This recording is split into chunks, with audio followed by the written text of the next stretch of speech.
Mimi sijaiona babangu kwa maisha yangu. Mimi mamangu alinitupa nikiwa mdogo.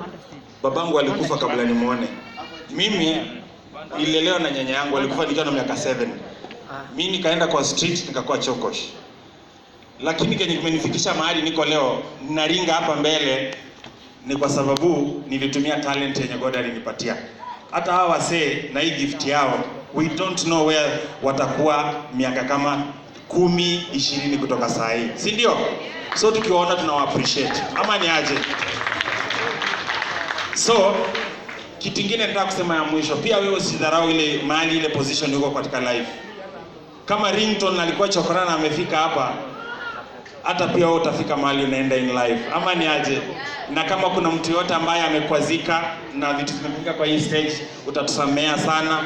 Mimi nimeokoka, napenda Yesu kama mwokozi wa maisha yangu. God bless you. Thank you very much. Asante, asante, asante. Are you guys ready for